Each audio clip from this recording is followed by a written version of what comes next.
आप सभी का स्वागत है एजुकेशन की इस क्लास में। आज की क्लास में हम फ्रेडरिक विलियम ऑगस्ट फ्रोबेल के द्वारा प्रतिपादित किंडरगार्टन शिक्षा प्रणाली के बारे में जानेंगे। तो आइए शुरू करते हैं अपनी आज की क्लास।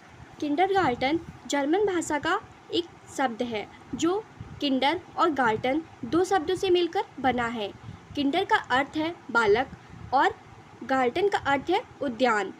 इस प्रकार किंडरगार्टन का अर्थ है बच्चों का उद्यान या बच्चों का बगीचा। शिक्षा शास्त्री फ्रोबेल ने सन 1840 ईस्वी में किंडरगार्टन नामक विद्यालय की स्थापना की थी। फ्रोबेल जी ने शिक्षक को एक माली और बच्चों को पौधे मानते थे। उनका कहना है कि बालक जो कुछ भी होगा वह उसके भीतर है। बालक एक अविकसित पौधा है जो शिक्षक रूपी माली की देखरेख में अपने आंतरिक नियमों के अनुसार विकसित होता है। किंडरगार्टन प्रणाली को हम बालवाड़ी शिक्षा भी कहते हैं। इस पद्धति में बालक को पुस्तकों से लादा नहीं जाता है, वरन उन्हें स्वतंत्र रूप से हंसने, खेलने, बोलने एवं घूमने दिया जाता है। फ्रोबेल महोदय का विचार है कि जिस प्रकार पौधा स्वयं क्रमशः धीरे धीरे विकसित होता है और एक दिन पूर्ण विकसित होकर वृक्ष बन जाता है, ठीक उसी प्रकार बालक का स्वतंत्र विकास होने देना चाहिए। शिक्षक को मात्र उसकी देखरेख करनी चाहिए। विद्यालयों में बच्चों के साथ बड़ा मधुर एवं स्नेहपूर्ण व्यवहार किया जाता है। इस शिक्षा पद्धति के स्वरूप पर प्रकाश डालते हुए रस्क महोदय ने लिखा है कि किंडरगार्टन छोटे बच्चों के लिए एक ऐसी संस्था है जिसमें कागज मोड़ना, चटाई बुनना, मिट्टी के खिलौने बनाना, सांकेतिक खेल खेलना तथा कार्य प्रधान गीत एक विधि तथा क्रमबद्ध प्रणाली से चलाए जाते हैं। आइए इसकी शिक्षण विधि के बारे में जानते हैं। फ्रोबेल के अनुसार बालक खेल में रुचि रखता है, इसलिए किंडरगार्टन प्रणाली मुख्य रूप से खेल विधि पर आधारित है। खेल द्वारा बालकों का आत्म प्रकाशन होता है। आत्म प्रकाशन के निम्नलिखित 3 माध्यम हैं: गीत, भाव भंगिमा, रचना। जब इन तीनों रूपों को व्यवहार में लाया जाता है तो ये सब एक रूप धारण कर लेते हैं।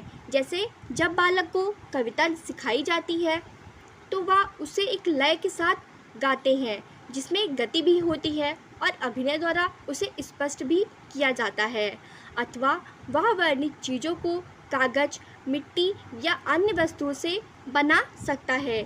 इसलिए शिक्षक से यह आशा की जाती है कि वह बालकों को कविता का पाठ लय तथा भाव भंगिमा के साथ कराएं और आवश्यकता पड़ने पर वर्णित चीज़ों को बनवाएं। इस प्रकार गीत, भाव भंगिमा और रचना में एकता लाई जाती है। इसलिए फ्रोबेल ने अपनी शिक्षण विधि में निम्नलिखित बातों पर जोर दिया है।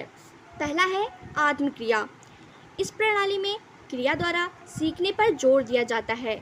आत्मक्रिया को प्रेरित करने के लिए उपहारों का प्रयोग किया जाता है। दूसरा है खेल द्वारा सीखना। यह प्रणाली पूर्णतः खेल पर आधारित है। इसमें खेल खेल में बहुत सी बातों एवं विषयों का ज्ञान कराया जाता है। तीसरा है शिक्षा में स्वतंत्रता। इस प्रणाली में बालकों को सीखने के लिए स्वतंत्र छोड़ दिया जाता है। आत्मक्रिया और खेल में स्वतंत्रता अत्यंत आवश्यक है।